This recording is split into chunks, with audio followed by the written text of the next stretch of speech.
শিশু রামিসাকে ধর্ষণ ও হত্যা মামলার আসামি সোহেল রানা ও তার স্ত্রী স্বপ্নাকে আদালতে নেওয়া হয়েছে। সকালে তাদের আদালতে নেওয়া হয়। আদালতে চার্জশিট দেওয়ার পর আজ অভিযোগ গঠন করবেন ঢাকার শিশু ধর্ষণ ও নির্যাতন দমন ট্রাইব্যুনাল। এদিকে আদালতে নেয়ার পর এই হত্যা মামলার প্রধান আসামি সোহেল রানাকে আদালতের হাজতখানায় রাখা হয়েছে। সকালে মামলার তদন্ত কর্মকর্তা পল্লবী থানার উপপরিদর্শক ওয়াহিদুজ্জামান বলেন, শনিবার ডিএনএ টেস্ট রিপোর্ট পাওয়া গেছে, তবে এখনও কিছু কাজ বাকি আছে। সব গুছিয়ে আজই আদালতে দুজনের বিরুদ্ধে চার্জশিট জমা দেওয়ার পরিকল্পনা রয়েছে।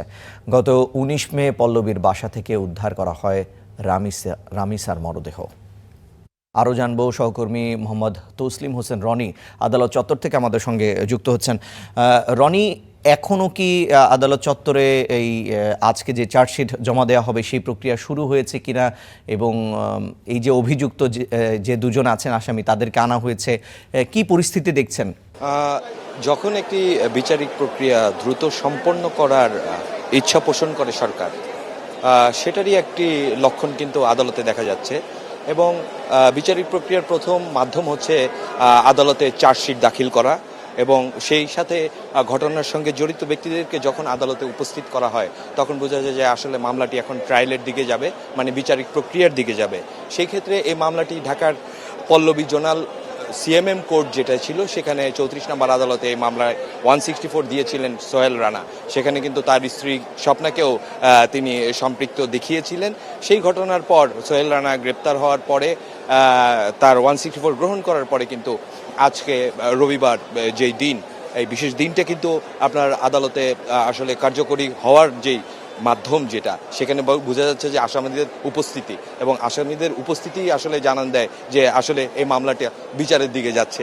সেই ক্ষেত্রে বিচারের দিকে যেতে হলে এটা নিম্ন আদালতে যখন মামলাটি দাখিল হয়েছিল, নিম্ন আদালত এই মামলাটি গ্রহণ করে এই যেই তদন্ত প্রতিবেদন আছে সেটি গ্রহণ করে তারপরে কিন্তু হচ্ছে আপনার এই মামলাটি বদলি করা লাগে। সেই ক্ষেত্রে বদলিতে এটা মহানগর দায়রা জজ আদালতের নারী শিশু সংশ্লিষ্ট যে আদালতগুলো থাকে সেই আদালতগুলোতেই কিন্তু মামলাটি ট্রায়ালের জন্য অথবা বিচারের জন্য আপনার ধার্য হয়। সেই ক্ষেত্রে আজকে বোঝা যাচ্ছে 12টা নাগাদ এই চার্জশিট কিন্তু জমা দেওয়ার কথা, কিন্তু এখনও কিছু সময় হয়তো বা বিলম্বিত হচ্ছে।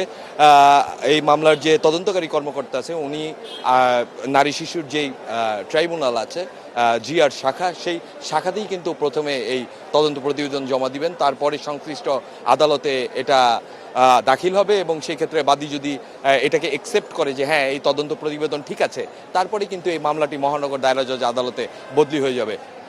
এই ছিল আদালত থেকে এখন পর্যন্ত সর্বশেষ সংবাদ। রনি, আপনার কাছে আরেকটি বিষয় জানতে চাই যে রামিসার পরিবারের সদস্যরা আজ সেখানে উপস্থিত আছেন কিনা, কি বলছেন তারা? এখানে পরিবারের সদস্য থেকে যেই রাষ্ট্রপক্ষের যে পিপিকে নিয়োগ দেওয়া হয়েছে তাকে আমরা কিছুক্ষণ আগে দেখতে পেয়েছি। সেই ক্ষেত্রে বোঝা যাচ্ছে যে মামলা পরিচালনার জন্য উনি কিন্তু সরকারের পক্ষ থেকে ইতিমধ্যেই কিন্তু আদালতে উপস্থিত হয়ে গেছেন, এবং এখন পর্যন্ত রামিসার পরিবারের কাউকে আমরা দেখতে পাইনি।